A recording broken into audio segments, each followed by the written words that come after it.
எல்லோருக்கும் வணக்கம். இன்னைக்கு நாம இந்த வீடியோவில் 10ஆம் வகுப்பு தகுதிக்கான வேலைவாய்ப்பு அறிவிப்பை நம்ம இந்த வீடியோவில் பார்க்க போகிறோம். ஸோ இந்த வீடியோவை தொடர்ந்து பாருங்கள். பார்த்த பிறகு மறக்காமல் உங்களுக்கு தெரிஞ்சவங்களுக்கும் இந்த வீடியோவை ஷேர் பண்ணுங்கள். அதோட இந்த வீடியோக்கும் ஒரு லைக் பண்ணிவிடுங்க. ஸோ வாங்க நம்ம வீடியோக்குள் போய்ட்டு இதற்கான டீட்டெயில்ஸை நம்ம பார்க்கலாம். விண்ணப்பிப்பதற்கான விண்ணப்ப படிவம் கொடுத்துருக்காங்க. உங்களுக்கு விண்ணப்ப படிவம் வேணும்னா டிஸ்கிரிப்ஷனில் அதுக்கான லிங்க் கொடுக்குறேன். டவுன்லோட் செய்து அப்ளை பண்ணிக்கோங்க. ஸோ இந்த விண்ணப்ப படிவத்தில் பார்த்தீங்கன்னா ஃபோட்டோ ஒட்டுவதற்குன்னு தனியாக பாக்ஸ் இருக்கும். ஸோ அந்த பாக்ஸில் சமீபத்தில் எடுத்த பாஸ்போர்ட் அளவிலான புகைப்படத்தை ஒட்டிட்டு அதற்கு மேலே அட்டஸ்ட் பண்ணணும். அதுக்கடுத்த மாவட்டம், ஊராட்சி ஒன்றியம் அப்படின்னா மாநகராட்சி அப்படின்னா நகராட்சியின் பெயர், விண்ணப்பிக்கும் பள்ளி, விண்ணப்பதாரரின் பெயர், தந்தை பெயர், கைபேசி எண், விண்ணப்பதாரரின் இருப்பிட முகவரி எழுதணும். ஊராட்சி ஒன்றியம், நகராட்சி பெயர், கல்வி தகுதி, பிறந்த தேதி, வயது, சாதி மற்றும் உட்பிரிவு, மாற்றுத்திறனாளி ஆம் எனில் மாற்றுத்திறனாளி அடையாள அட்டை இணைக்கப்பட வேண்டும் அப்படின்னு சொல்லியிருக்காங்க. ஸோ நீங்கள் ஆம்னு டிக் பண்ணிங்கன்னா அதற்கான நகல் இணைக்கணும். அதுக்கப்புறம் பணியிடம் கோரும் மையம், பள்ளியின் பெயர், விண்ணப்பதாரரின் இருப்பிடத்திற்கும் பணியிடம் கோரும் மையத்திற்கும் உள்ள தூரம் பார்த்தீங்கன்னா 3 கிலோமீட்டருக்குள் இருத்தல் வேண்டும் சொல்லியிருக்காங்க. ஸோ அனைத்து காலங்களையும் பூர்த்தி செய்த பிறகு மறக்காமல் உங்களுடைய சைன் போட்டுடுங்க. பூர்த்தி செய்த விண்ணப்ப படிவத்துடன் தேவையான ஆவண நகல்கள் அனைத்திலும் அட்டஸ்ட் செய்து பூர்த்தி செய்த விண்ணப்ப படிவத்துடன் இணைத்து அவர்கள் கொடுத்திருக்க முகவரிக்கு விண்ணப்பிக்கணும். இணைப்புகள்னு பார்த்தீங்கன்னா பள்ளி மாற்று சான்றிதழ் நகல், 10th மதிப்பெண் சான்றிதழ் நகல், குடும்ப அட்டை நகல், ஆதார் அட்டை நகல், ஜாதி சான்றிதழ் நகல், இருப்பிட சான்றிதழ் நகல், இதர முன்னுரிமை குறித்தான சான்றிதழ் நகல் இணைக்கிற மாதிரி இருக்கும். ஸோ இந்த வேலைவாய்ப்பு அறிவிப்பு பார்த்தீங்கன்னா திருப்பத்தூர் மாவட்டத்தில் அறிவிச்சிருக்கிறாங்க.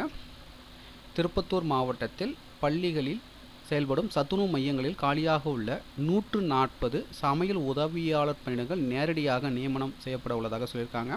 ஸோ பார்த்தீங்கன்னா வட்டாரம், நகராட்சி வாரியாக நேரடி நியமனம் செய்ய இருக்கிறாங்க. என்ன போஸ்டிங் பார்த்தீங்கன்னா சமையல் உதவியாளர்.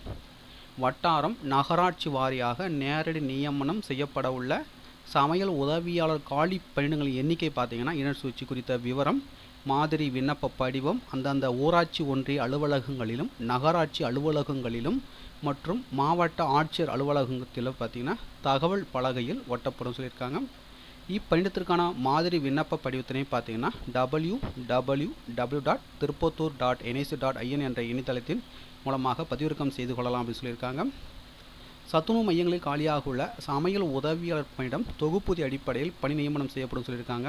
அவ்வாறு பணி நியமனம் செய்யப்படும் பணியாளர்களுக்கு முதலில் பார்த்தீங்கன்னா ரூபாய் 3000 தொகுப்பூதியமாக வழங்கப்படும் சொல்லியிருக்காங்க. ஓராண்டு கால பணிக்கு பின்பு பார்த்தீங்கன்னா சிறப்பு காலைமுறை ஊதியத்தில் 3000 ரூபாயிலிருந்து 9000 ஊதியம் வழங்கப்படும் சொல்லியிருக்காங்க. அதுக்கடுத்தாக வயது வரம்பு பொறுத்த வரைக்கும் பொது மற்றும் தாழ்த்தப்பட்டோர் பார்த்தீங்கன்னா 21 முதல் 40, பழங்குடியினர் பார்த்தீங்கன்னா 18 முதல் 40, விதவை, கணவரால் கைவிடப்பட்டவர் பார்த்தீங்கன்னா 20 முதல் 40 வயது கொடுத்துருக்காங்க. குறைந்தபட்ச கல்வி தகுதின்னு பார்த்தீங்கன்னா 10ஆம் வகுப்பு தோல்வி தேர்ச்சி பெற்றிருக்க வேண்டும், தமிழில் சரளமாக பேச தெரிந்திருக்க வேண்டும் அப்படின்னு சொல்லியிருக்காங்க. நியமனம் கோரும் மையத்திற்கும் விண்ணப்பதாரரின் குடியிருப்புக்கும் இடைப்பட்ட தூரம் பார்த்தீங்கன்னா 3 கிலோமீட்டருக்குள் இருக்கணும் அப்படின்னு சொல்லியிருக்காங்க. ஊராட்சி, குக்கிராமம், வருவாய் கிராமம் போன்றவைகள் கணக்கில் எடுத்துக்கொள்ள தேவையில்லை அப்படின்னு சொல்லியிருக்காங்க.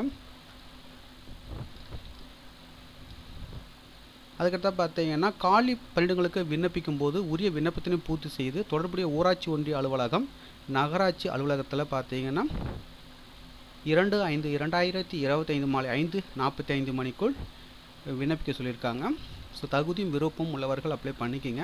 மேலும் உங்களுக்கு கூடுதல் விவரங்கள் வேணும்னா நோட்டிஃபிகேஷனுடைய PDF லிங்கை நீங்கள் பார்த்து கொண்டிருக்க இந்த வீடியோக்கு கீழே உள்ள டிஸ்கிரிப்ஷனில் அதுக்கு லிங்க் கொடுக்குறேன். டவுன்லோட் செய்து ஃபுல்லாக ரீட் பண்ணி பார்த்துக்குங்க. மீண்டும் நம்ம அடுத்த ஒரு வேலைவாய்ப்பில் சந்திப்போம். அனைவருக்கும் நன்றி.